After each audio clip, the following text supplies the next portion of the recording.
Selamat siang Pak Yulizar dan Pak Doni. Perkenalkan kami dari kelompok 3 ingin mempresentasikan tugas mata kuliah analitika data, yaitu hasil dari analisis kami dataset diabetes. Sebelumnya perkenalkan nama saya Karel Julio dengan NIM akhir 082. Perkenalkan nama saya Batnego Satya Sanjaya dengan NIM akhir 103. Perkenalkan nama saya Muhammad Kalis Widianto dengan NIM akhir 087. Dan saya Muhammad Rizky Burhan dengan NIM akhir 085. Pertama adalah outline dari analisis dataset diabetes. Yang pertama, processing data, exploratory data analysis, regression analysis, feature engineering, dan yang terakhir model evaluation. Selanjutnya akan dijelaskan oleh teman saya.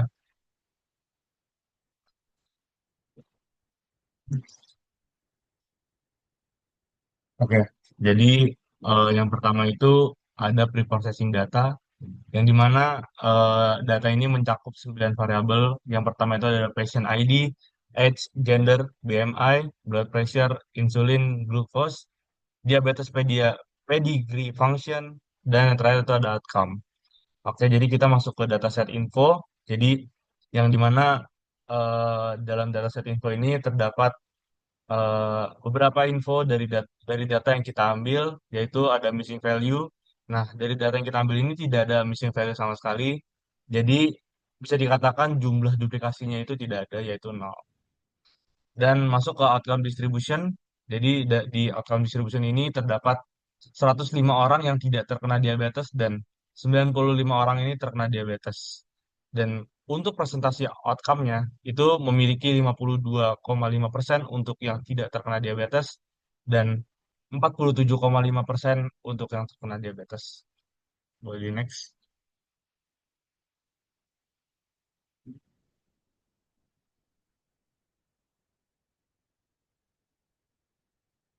Selanjutnya masuk ke exploratory data analysis. Dari yang sudah disebutkan tadi, digambarkan tabel diagramnya di sebelah sini. Di sebelah kiri itu perbandingan antara yang terkena diabetes, yaitu yang dengan ditandakan outcome dengan angka 1, lalu yang tidak terkena diabetes ditandakan dengan angka 0. Selanjutnya adalah perbandingan antar gender yang terkena diabetes dan yang tidak terkena diabetes. Di sini tunjukkan yang terkena diabetes itu digambarkan dengan warna yang agak kuning kecoklatan, dan yang tidak terkena itu dengan pink.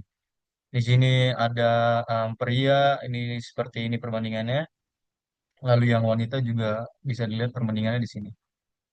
Selanjutnya, jika dilihat dari usia, ini tabel di sini. Jika dilihat dari usia itu kebanyakan yang terkena diabetes itu berkisar dari usia 40 sampai ke pertengahan 60. Selanjutnya dari BMI atau dari body mass index itu yang dominan terkena diabetes itu berkisar 30 sampai ke sekitar antara 35 sampai ke 40. Oke.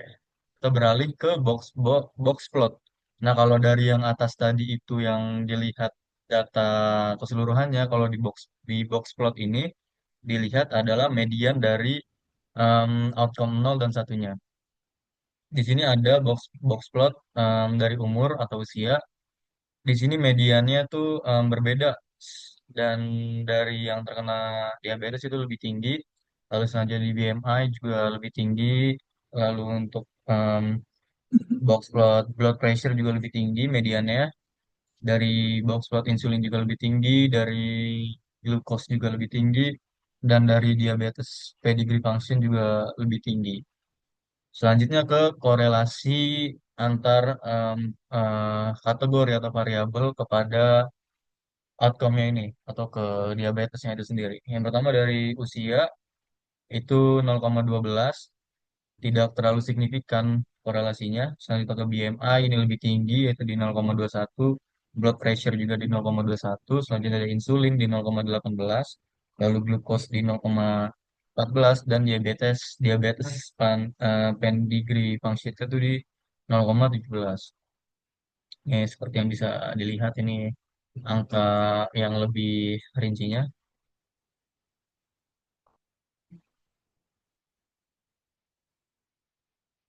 Baik, selanjutnya ada regression analysis. Jadi dari regression analysis itu adalah pembagian data, training, dan juga testing.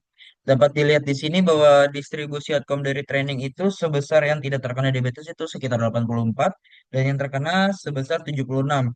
Untuk dari distribusi outcome di testing itu yang tidak terkena sebanyak 21, yang terkena 19. Yang dari pembagian tersebut training itu diambil dari 80% dari 105 dan juga dari testing ini diambil 20%. Oke, selanjutnya di sini ada classification reportnya. Dari precision itu sendiri, no diabetes itu sebesar 0,83, recallnya 0,71, F1 score-nya itu 0,77, dan supportnya itu sekitar 21 orang. Yang diabetes itu dari precision sekitar 0,73, recall-nya 0,84, F1 score-nya 0,78, dan supportnya itu 19.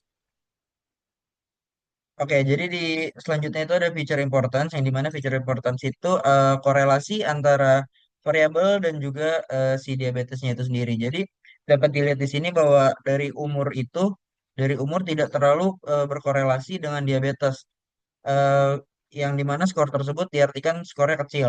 Untuk diabetes pedigree vaksin juga tidak terlalu besar, namun lebih tinggi daripada umur. Untuk glukos ini lumayan besar mempengaruhi dari diabetes itu sendiri, dan BMI juga BMI itu sangat besar mempengaruhi diabetes. Untuk gender sendiri itu tidak terlalu mempengaruhi dari diabetes. Lalu insulin ini juga termasuk sangat besar dalam dalam mempengaruhi diabetes, dan blood pressure adalah yang paling besar.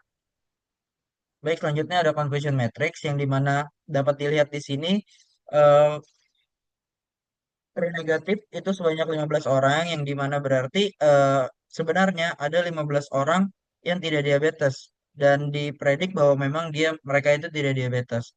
Dan untuk 6 orang itu sebenarnya dia diabetes namun dipredik dia tidak diabetes. Lalu ada 3 orang yang sebenarnya diabetes namun predictable-nya tidak diabetes. Lalu ada 16 orang yang diabetes dan dipredik itu dia diabetes dengan spesifikasi 0,7143 dan sensitivity recall-nya 0,8421. Lalu ada ROC curve yang dimana ROC curve ini sebesar AUC-nya itu sebesar 0,76 dengan ROC AUC score-nya itu sebesar 0,7569.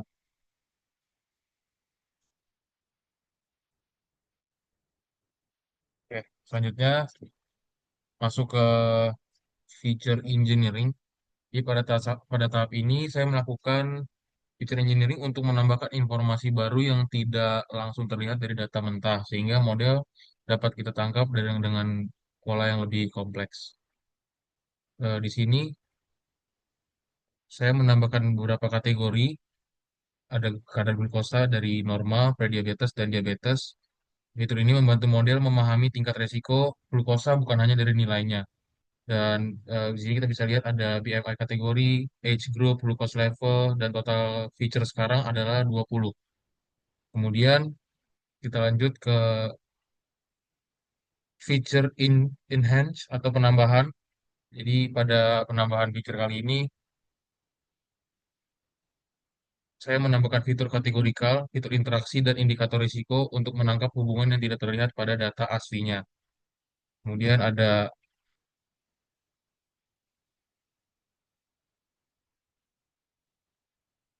logistic regression dengan feature engineering. Testing akurasinya ada 0,600, 6.000. Kemudian ada ROC score 0,7494 dan improvement kurang lebih 17,5%. Di sini kita dapat hasil juga random forest dengan feature engineering, testing akurasi 0,5750, ROC score 0,7544 dan improvement kurang lebih 20%. Di sini kita juga mendapatkan top 10 feature importance atau yang paling mempengaruhi pada analisis random forest, yaitu glucose, insulin, BMI glucose product, hingga paling rendah adalah BMI kategori encode. Ya, selanjutnya akan dijelaskan teman saya.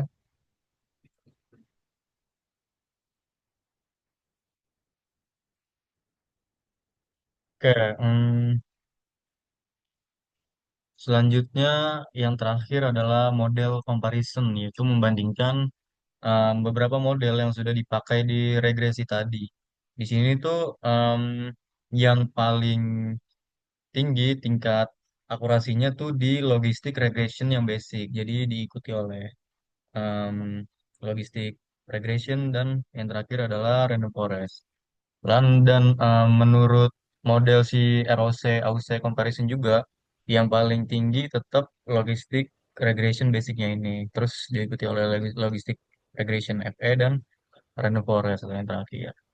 Nah, oke selanjutnya kesimpulan dari penelitian kami terkait diabetes, analisis kami terkait dataset diabetes ini, pemodelan kadar glukosa darah merupakan faktor yang paling dominan dalam menentukan status diabetes masing-masing pasien. Dan model ini, logistic regression, yang basic atau yang sederhana itu memberikan performa terbaik dengan akurasi 77,5%. Mungkin sekian presentasi tentang analisis dataset diabetes dari kelompok 3. Kurang lebihnya mohon maaf. Assalamualaikum warahmatullahi